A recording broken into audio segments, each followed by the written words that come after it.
So, yeah, I'll tell you a bit about where I was at when I graduated. I was similar. When I went to Manchester Uni and did drama with English, and I thought I wanted to be an actor, despite the fact that every time I got on stage, I would giggle because I found it like I'm not very good at lying, and I laugh every time I lie. So, and I saw acting as like a version of lying, but it's not. I really respect actors. But anyway, I'm terrible at it. But I didn't know that there were loads of different pathways you could take, a bit like some of you wanted to be teachers, and then you were like, oh, wow, you could do this or this. So I got to university, and I think in a bit of extracurricular in like the drama society, I ended up directing a play because no one would cast me in theirs. And then I just absolutely loved it. I can't remember who said it, but that kind of thing of like being able to have a bit of control over, I think it was you, wasn't it, about seeing the whole thing and trying to work out how you make sense of it and being outside it. Suddenly it like lit something up in me that acting didn't do for me. So I kind of got it in my head I wanted to be a director. And at the same time, when I was at university, I think we had this rather uninspiring talk by someone who just said, there's no jobs, you'll never work. Here's how you like sign up to benefits. And and so we all left university feeling really gloomy that like our life was over, and we all got temp jobs, and I moved back in with my mum. And I remember being like 22 and sat on the steps outside Bradford fish and chip shop, and me and my friend were just so sad that our lives were over. So already you're ahead of the game from what I was at. So I'm originally from like near Leeds, in a small town. So I was lucky enough to be able to move back home with my parents, and then I got some temp jobs, and I'd got it in my head that I was going to have to work for free in order to get some experience.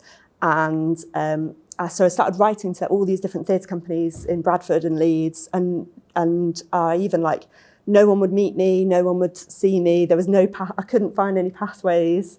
I did a really mad interview for a job with a theatre company in Leeds who made me, they were trying to get me to sell workshops to schools. So I had to ring this guy in the other room, and he was pretending to be an angry teacher. And I had to sell this knife workshop. And I think he was a frustrated actor because he was like, knives, we're not having knives in the school. He was like really got into his teacher character.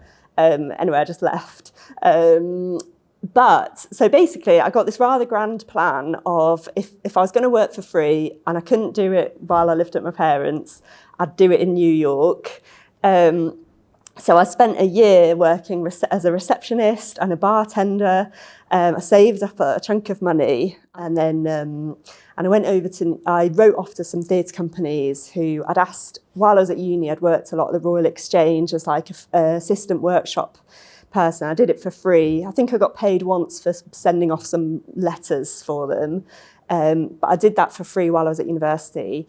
And that was really good experience. And then I met a director there, and she was really helpful. And she'd been to New York, and I emailed her and said, what theatre companies do you think I'd like? I really like I like companies that create their own work that are really like experimental and interesting. So she recommended a list of them, and then I wrote to them. And one of them wrote back and said, yeah, we'll meet you for an interview. Can you come out? When will you be here? So I booked a flight, went off to New York, had this, I lived in a commune, crazy. And then I got a kind of internship at this theatre company. So I was just working there for free, but it was called the Worcester Group, and they're like quite a famous theatre company, which I'm so dumb, I hadn't even researched them before I went in to meet them. I just bought a flight. But anyway, and through that, I got to know more about how you can run a theatre company. It was quite different because it was in America, which has a completely different system. They also make really idiosyncratic work. So it was the work, and like the director didn't like talking about how she made the work. So it was quite like but yeah, it probably wasn't that useful in some ways, but also it was really exciting. And I while I was there, I did loads of illegal jobs. So like I was just like a cleaner, and I was a foot model. People used to take pictures of my feet. I was a shot girl at a rodeo night. Like, yeah, it was a very strange time, but I did it all and I survived financially. And then I came back and I'd had this wild time. I'd met all these amazing experimental theatre makers, these actors, and I came back to Leeds. And then again, I couldn't get in on anything. I ended up assisting some of the trainee directors at the Playhouse, at Leeds Playhouse, on their show while I was working in a call centre. And then so I saved up some more money because I thought I had to go to London to be able to get my foot in the door. Saved up some more money and went to London. And then while I was in London, I just saw so much theatre and it was amazing to me. I went to and it was quite good back then because there was a scheme where you could get a ticket for £5. So I could I would go to the theatre by myself like 3 times a week. I just saw loads. I had my mum taught in a school with someone whose son was a director and he'd done quite well and he was really generous and he met me and gave me lots of advice. He told me, and this advice still stands, he told me to see someone's work, write to them, say what you liked about it and be really genuine and specific about what you like about their show. And then you can, and I didn't know this because it's kind of like a secret code, but you can say, I really want to get into directing and I'd love to ask your advice, or I'd love to be your assistant, or whatever you think they might be able to help you with. And then you're like, is there any way I could meet you for a cup of tea? And a lot of people will meet if they've got time, and they will meet you for a cup of tea, and then you can ask them some questions. And sometimes, it never worked for me, but sometimes they'll take a shine to you and then they'll get you to be their assistant on a project. Or so I did that too. I saw so much work, and all the shows I liked, I would then write to the creative people in that team and I'd have meetings with them. But that didn't really lead, I think because I was quite shy, even though I'd done all these weird things. Back then it was, there was a certain type of persona that was quite successful in directing, which was someone who was very like cold and professional and like Cambridge and Oxbridge type person. So I think because I was a bit too like, tell me more, it just didn't kind of work with the people I was meeting. So then I was getting a bit frustrated because I was like, and I was also working some more very unusual jobs in London while I was doing all this, which I won't go into. And then I then decided I was fed up. And actually what had inspired me most about the Worcester group is they just did it. They were just a bunch of friends in the 70s and they just started putting on their own work. And actually I felt like I wasn't learning anything having these meetings. So I got together, there was a theatre called The Yard that is in Hackney Wick, and they were just opening. And I'd met the artistic director at a workshop at the Young Vic, which like hosts quite a lot of talent development workshops. And they had an open call. You could suggest plays that you wanted to do. So I wanted to do a kind of version of Peer Gynt, but about modern kind of stoner boys inspired by my brother, and call it Git. So I pitched this idea, and I'd learned by this point that the way to be successful is to be stony faced. So I just and I don't think this washes anymore, so don't be stony faced, just be yourselves. But I walked into this meeting that they had at the National Theatre, which was ridiculous. They should just have it in a cafe.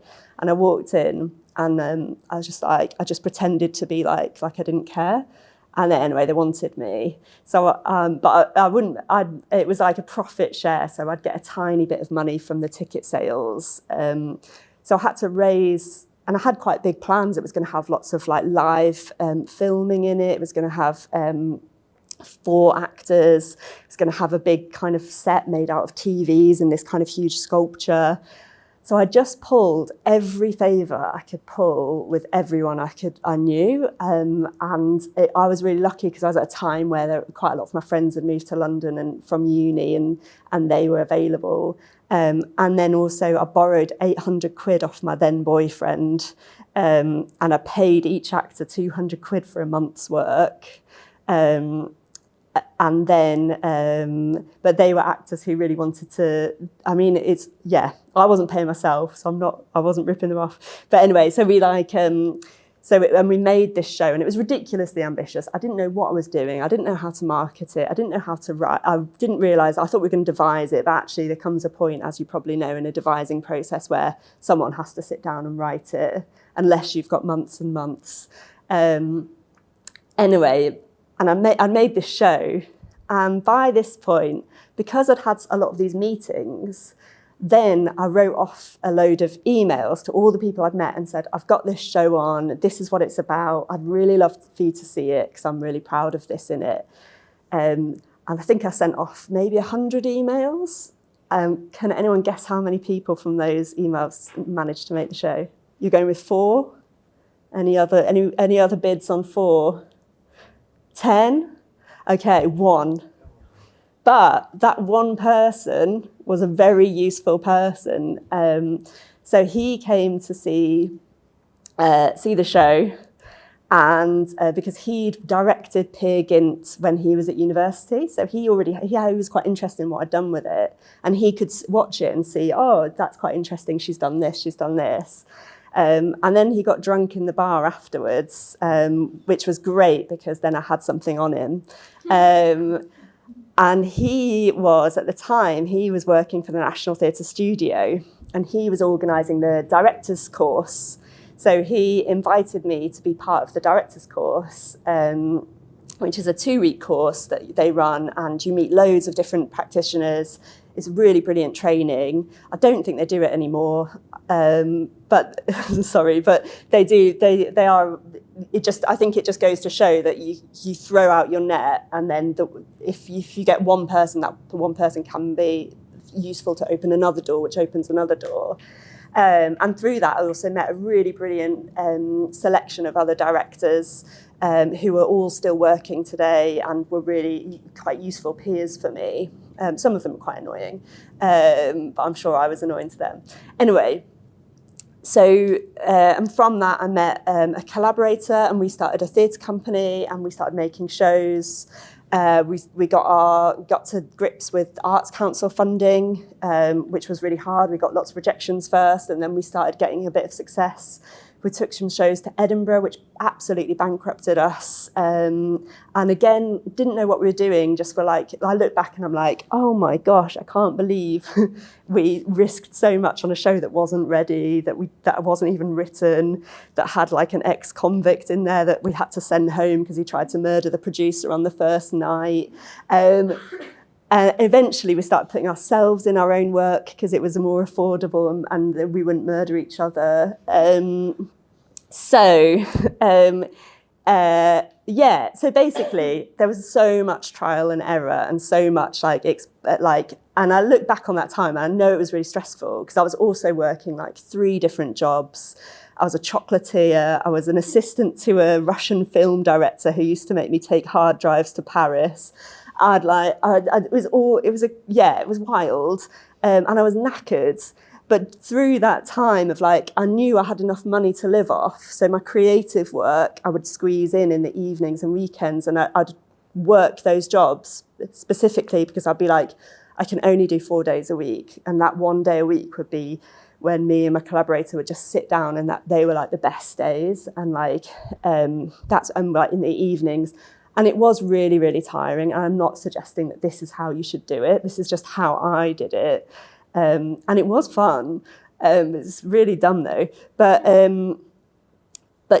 through that time, I also started getting more kind of professional jobs from institutions. So I started working for the National Theatre Connections, which is like a youth festival. And so I started getting freelance gigs where they would pay me to go and watch a young company perform and give them notes. And actually that was really good experience because it made me think about how how I give notes, and you had to write them in a certain format, and it was quite good for my directing brain. I would also do young people's projects. So I directed a show for the Almeida that was like a young people's project. I did a show for the Southwark Playhouse, and they were going into schools, often working with young people that maybe didn't want to do it. So that was hard. But also sometimes the young people were brilliant and like really wanted to do it, and you could connect, and you felt quite excited about the work you were making.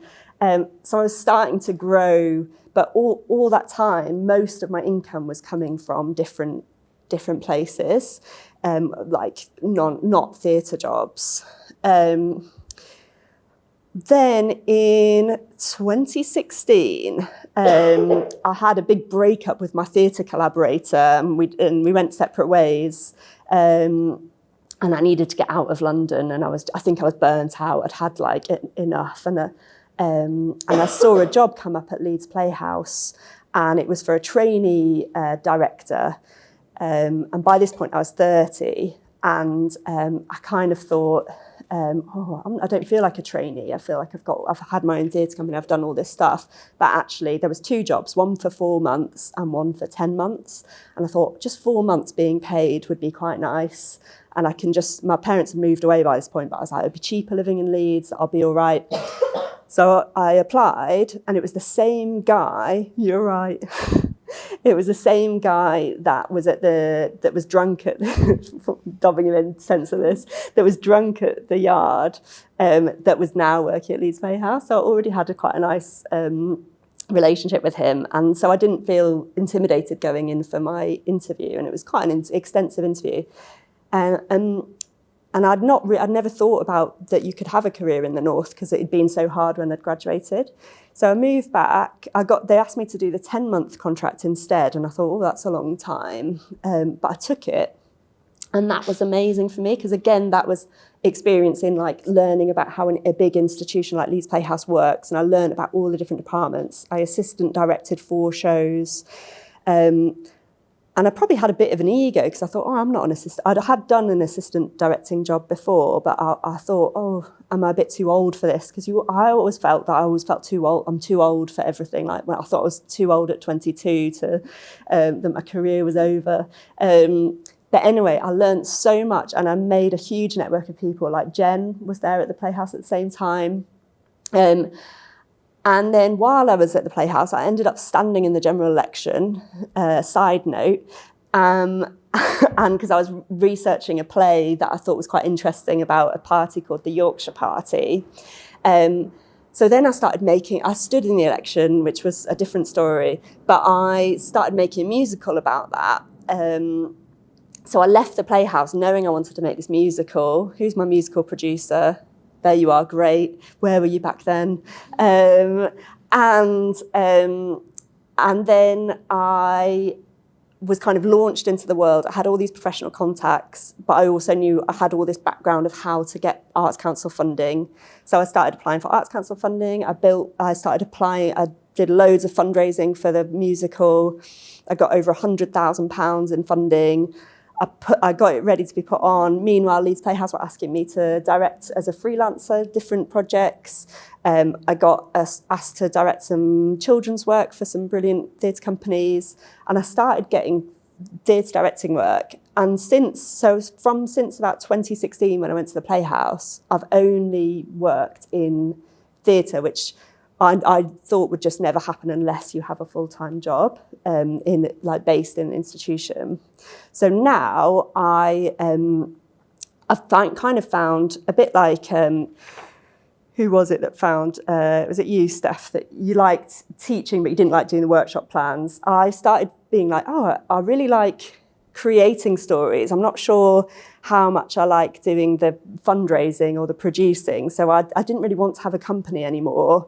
And I really liked, but I also like having like the creative input. So I kind of figured out that I like writing, I like doing dramaturgy, because I love working with writers and creating, but without having to be the one that has to sit down and type it out. It's such a luxury. And then directing, I really love. And then I also love like teaching and running workshops. So that's my kind of 4 strands. And that means that they're all connected and they all kind of feed into each other. So they're all really useful. But also, I don't have to have people take photos of my feet anymore. I don't do that. So that is but everyone's got such a different journey and it's so entrepreneurial, I think. And I think part of me loves the hustle of it and like loves like the connections and like meeting people but it's also can feel like you're very lost and looking back is always easier, isn't it? Because it makes sense, but actually when you're in it, it doesn't. I've probably banged on for about 100 hours there. So hopefully that's given you some sense of like how you can gain professional experience and also how to write to people. Again, we can go over this stuff in the Q&A as well. If you've got any questions about how you would phrase that email or what you would write, I can go into more detail.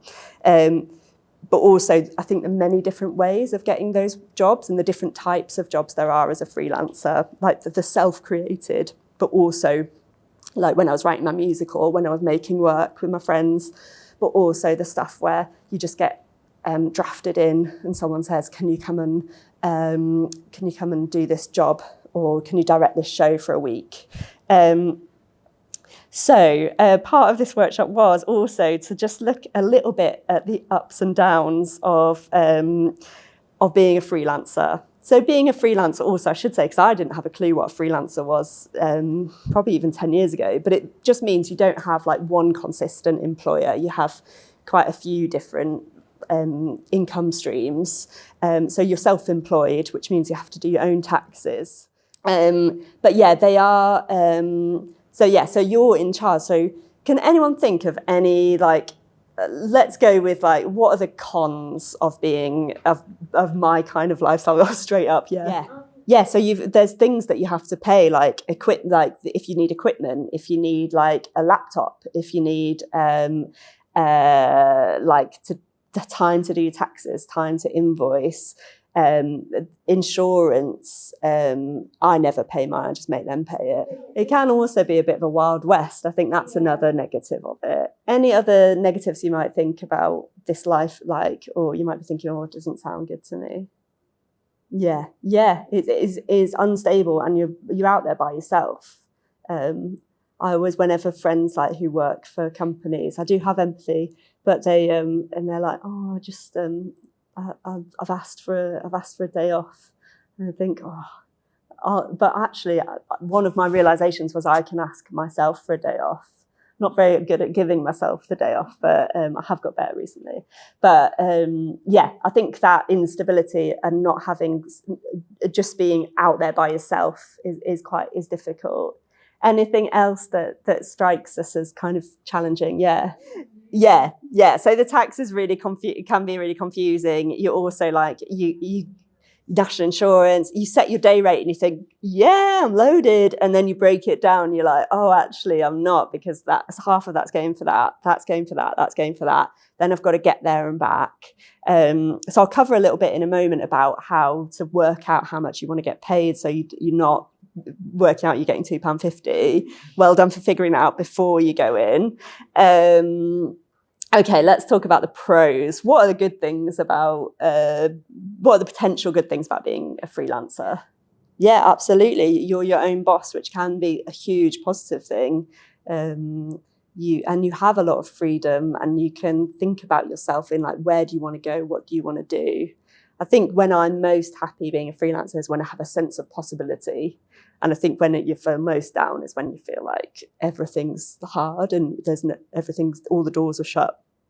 But I think being your own boss can be a brilliant thing. And I'm probably an awful employee now. Like if I was to go and work for someone else, I'm so used to just do it, like having things my way. I don't know. We'll see. Any other pros? Yeah, amazing. Yeah, there's so much variety, and also like you get to meet and work with so many different people. And I think like probably 75% of the people I work with, I really respect and really like, and really, I respect everyone, but like they've stayed on to be like really close friends and interesting and important people in my life. And that's like the best thing I love about my job, is I get to meet really interesting people all the time. And also on the flip side of that, if someone is really difficult to work with, I'm only going to work, like if I'm directing a show, it's 4 weeks. I can get through that 4 weeks just about. So it's and you get really good at just working with people quite quickly, quite adeptly. Some people you'll work with, like I have a designer I work with, I'd work with her on every show if I could. She's brilliant. We have such a great connection and it's brilliant creating with her. But like some people, it might just be one show. But yeah, I think the variety of people and that sense of inspiration is great.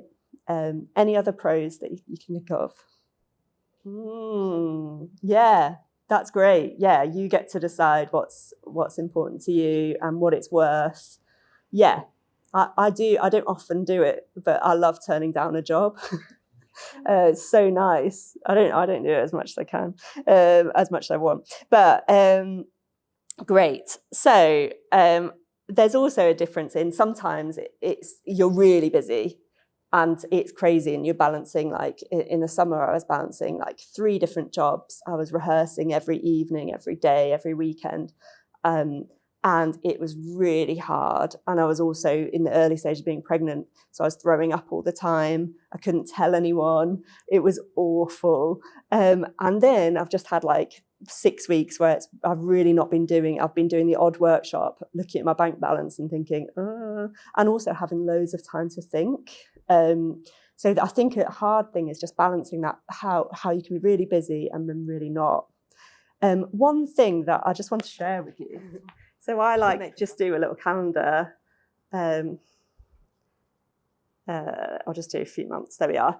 And then up here, I'll do. So I used to do it like this. So when I was like looking at the empty months, because I used to I'd finish a directing job and I'd have nothing booked in, and I'd be like really panicked. So what I'd have here is. And I'm quite visual, so I like to just see everything. So I'd have paid work, and then I'd have creative work, and then this is a fun column, life plans. So paid work, I'd be like, okay, well I've got that bar job here. I've got so that brings me like, 300 quid a month maybe. Then I might have like, I've got this workshop here. So I'd just be able to scan out how much money I had coming in. And if I'm honest, I could never do these until I knew that I had enough for the next couple. I think it's impossible to be creative if you don't know how you're going to eat or pay your rent. And I think that's okay to I used to feel really bad that I wasn't spending all my time writing or coming up with ideas. But actually, you've got to you can't relax. Well, I can't relax, and until you've got enough to that you're going to be all right. So I'd prioritize this, but then but in doing the calendar, I'd also be like, well, what are my creative aspirations during this time? So I'm going to be really busy in November. Let's say that's loads more money. So I'm going to do full time at the bar. So I can't do any creative work in November. So actually in December, I might do 2 evenings a week writing. And I might want to write that horror story that I've always wanted to write. So I start plotting in, or I might be start making show. I might also think, actually, I'm writing that horror drama. Let's call it a drama. And then actually by February, I'm going to know roughly what it is. So by February, I'm going to start the funding application. So I might start an Arts Council funding application. And then I might say by May, I want to have that submitted. And then I can just see roughly what I've got planned out. And then life plans, and this is something I neglected through my whole 20s, but actually was really is really helpful. So things like where do you want to live? Like, do you want to move into a different flat? Do you want to live with a different person? Do you want to go on holiday? Do you want to go away for a weekend with your friends? Do you want to like I think often we forget like that we actually want to have, because we like, our work is life and want to create, and but actually it's really vital to make sure, you know, you've got these things in here.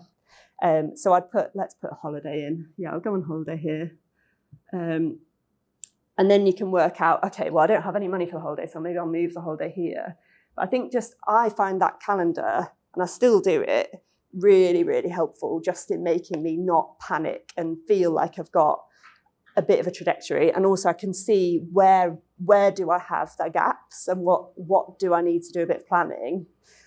And in doing that, you're starting to see yourself as a bit of a business rather than as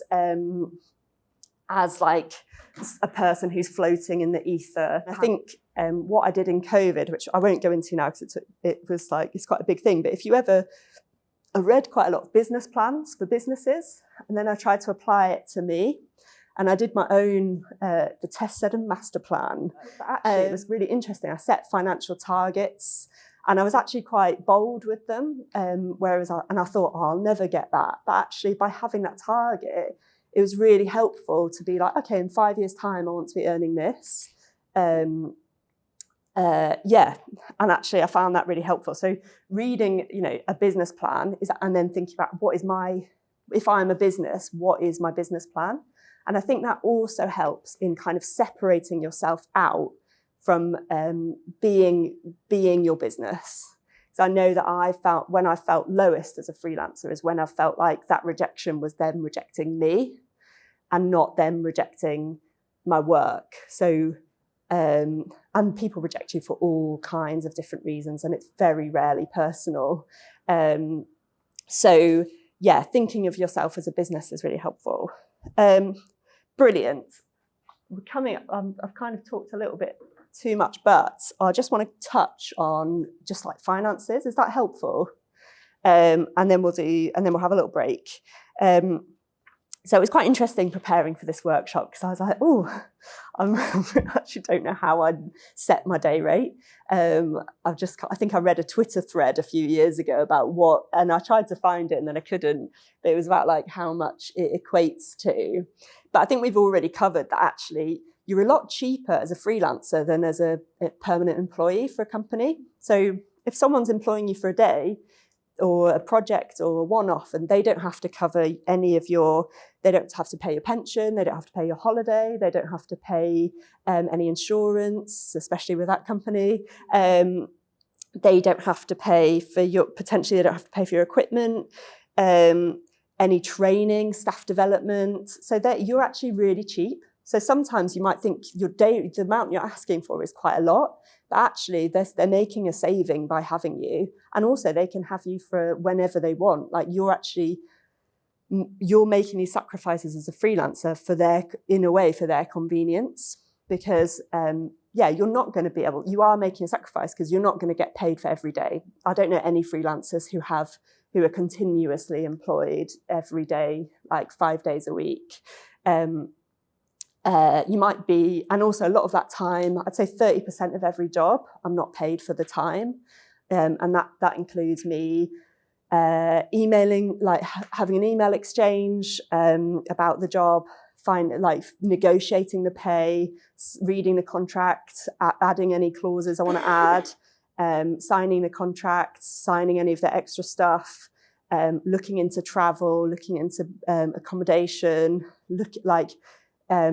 sending my buyer, like there's just loads of extra stuff that you won't think that you're going to get paid for. Also then afterwards invoicing, and then some companies always want to have like a chat afterwards, and no one contracts you for the chat afterwards where you like have an awkward evaluation where you go, oh, it was really not helpful when this happened, and you think, should I be that? Anyway, that's a different thing. So yes. So I think the main thing about money is, I think when you're starting out, don't feel bad for doing other jobs that like pay. And don't feel bad if you're not like, it took me until I was like 31 to just earn from theatre, and that's okay. And actually, I learned so much through all my other jobs. And actually, as a storyteller, they're all like, that's all rich stuff. And I met loads of people and I found it really interesting. And that actually, when I was a chocolatier, I learned all my skills for running a workshop, because I used to teach chocolate making to drunk hen parties, and actually managing a crowd of a hen party making chocolate things. You are going to be able to manage an unruly actor any day. So everything feeds in. I think also, I think once you are making your full salary from your like creative arts, you might diversify your income through doing that as well. So you might, like, so I do, if I was just directing, I wouldn't be earning enough to live off. You do 4 shows a year. I get paid looked at last year's shows that I did 4 a year, and that's quite a lot for a director. I got paid anywhere between £2,500 to £6,000 for each show. So it's quite varying even in the show costs. And that's just not enough to live off. So I then had to supplement it with teaching, dramaturgy and writing. And all 3 of those I really like. So that's great. But I think finding out what are the things that you can do within your practice and what can you monetize is great. Workshops with young people is brilliant. Workshops with communities are brilliant. Like, they've been really helpful for me. And also they really feed into my work and I really enjoy them. So yeah, thinking about that. Brilliant. I'll just touch on, before we have a break, I'll just touch on how I negotiate. I think I've taught Jen how to negotiate a few times. We've had a few chats about this. My sister's a businesswoman and she's terrifying. And she lent me a book called We Have a Deal, which actually used to send me to sleep every night. So if anyone's got insomnia, it's great. But it is really, like, the first 30 pages that I got through were probably, hopefully, the most useful, because that's all I could get through. But that said, that I think reading business books about how to negotiate, again, it's like treating yourself like a business. It's really helpful. But the one thing I took away from that is, if you can, get in first with how much you think it's worth. So say we were bartering for that chair, and me and Eve were like, I wanted the chair, Eve was selling the chair, and I was like, I'll give you 20 quid. Now, Eve might want to be selling the chair for 100, but you're not going to be able to, what offer would you come, if I said 20, what would you come back with? So you wanted 100, but I've come in with 20. 80.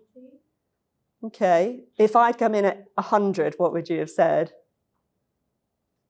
If you said 100. Yeah. Yeah, okay. Oh, right, you're not a good negotiator. You could have got it up. But yeah. Oh. Yeah, so basically, if you can come in, if you know what you're worth and know what you want, you can come in, then they're negotiating around your parameters. Recently, I was asked to do a project where I was writing, directing, running, I think I ran like 30 workshops. I was traveling to a different city a lot. There was minimal expenses for travel and accommodation. And in the negotiating, they didn't tell me how many workshops I'd be doing. So I didn't know how often I'd have to be there.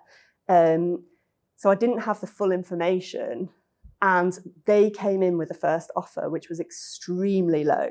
I was like shocked. And then I was screwed, because then I really wanted to do the project. But it was like, and I got it to double what they'd offered originally, but it was so hard because we'd started at such a low point, which I was like, look at the minimum rates. So another thing you can do is look at ITC, or like whatever union covers your strand of work, look at the ITC rates of pay, and that is a minimum rate of pay. So it says like what you should be paid, what, like an actor, you might have heard of equity, they work out what an actor should get for a week. So I will always check that it meets the minimum. But then also I'm like a very skilled director. I've been doing this, I'm nearly 40. I've been doing this for a long time. I know my worth. I don't want to be paid minimum. I'd like to be paid enough to like pay my costs. But then there are some jobs that I really want to do, and I really understand they don't have the money to do it, and I know that I can make it work by doing this or doing that. So it's about really, when you're coming up with what your and this is a project rate, so if this is like a piece of work they want you to do, you want to come up with, like, you want to know everything about it, know all the facts, know how often they want you to be there, how much prep there is, how many hours, how much they want you to travel. Do they want you to travel anywhere where you'll need a taxi? Do they want you to drive? What's their rate for driving? What's their rate for the train? If it's like, sometimes I've had to travel like 6 hours on a train there and back, are they going to pay me for that time? Because that's time I can't work. So get all the facts before you negotiate your fee. And then once you've got all the facts, I would work out exactly how much. I always do a spreadsheet of how much expenses. So with that job where they offered me really low and the expenses wasn't going to cover it, I got all the train fares. I got the like budget hotels. It's not a glamorous job.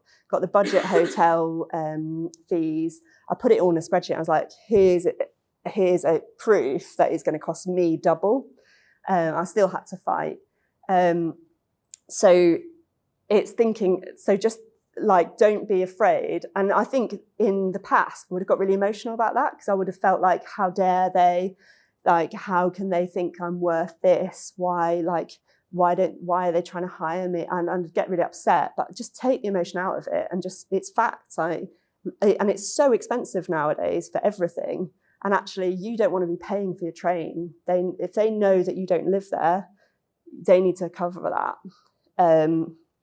And in terms of your project rate, you want to think about you might think about how much it will cost you to just, like, what's your rent, what's your how much you need for, how much you actually need to live, and then also what's your worth, what worth are you bringing to this, and what's your creative skill, and what's your so don't be afraid to go in with a higher, just to counteract them and say, I need this, can you do this? And a good negotiator will say, oh, I'm really, like, we can't do that, but we'll meet you here. Or every time I ask for more money, I get it. I don't get everything I want, but you just ask and you'll get. Brill. And just a final thing about day rate. It's just when you get paid, so you might get paid for a project, and that you can charge a bit less for that, because you know you're going to be fully employed for, like, so if I'm directing a show, I'm going to be fully employed for like 4 weeks. There's quite a bit of prep in the beginning of it, and I'll check ITC rates of pay for that, and that's quite easy for me to figure out what's fair and what's doable. And if it's a bigger organisation who I know have got more money, I'll check. There's like that some theatres are graded, so you can look at their grade. You can really get into it. But if it's a day rate, that's a bit more confusing. So recently I was asked to do 10 days of, I was asked to do some dramaturgy, and they're like, I think it might be 10 days worth of work. But I know that from my experience of doing dramaturgy, that it's not going to be 10 solid days. It's going to be emails here and there, and it's going to drag out for a few months, and I'm going to be getting text messages from the writer at 2 a.m. And so I'm going to set my day rate as high, like much higher than my project rate, because I'm not going to be consistently employed, and they're going to want quite a lot from me. So with your day rate, you just want to think about, like, look at how much you need to survive and add on a bit extra, because you also, remember, you need to pay for your holiday time, you need to pay for your time off, you need to pay for the extra work that you don't get paid for. So think about, just again, get all the facts from them, and just, don't be afraid. If they want you to pay for things, they won't be offended if you say, I can't afford to pay for my own insurance, because I'll end up with £2.50 at the end of it. Like, no one's going to argue with that. And because you're like young and recent graduates, people will try and be like, oh, this will be really great exposure, or this will be, we've only got, like, I still do jobs, like, if people ask me, like I'll do things at a lower rate because I really want to do them and I know there's no money. And I think, well, I directed a play for Edinburgh that wasn't fully funded, but I'd also done quite a lot of dramaturgy on it. And then I know that by taking it to Edinburgh, it will have a tour. So now it's going on tour in January. So that's more work. So is it going to serve you? That's so much information. But just one last thing that I think was really helpful to me when I was starting out was just someone said, if you're going to take a job, do it to learn or earn. And I think thinking about like, are you going to learn anything from running a workshop with like some 5-year-olds? Maybe, and that's great. So then do it. But if it's not going to teach you anything, you've already done loads of that, then you need it to earn at least. So thinking about like, I think I'm really grateful that I did so much free work because I learned so much. But some of those things I did for free, I didn't learn. And then it's just a waste of your time. Okay, that was a lot. Shall we take a break?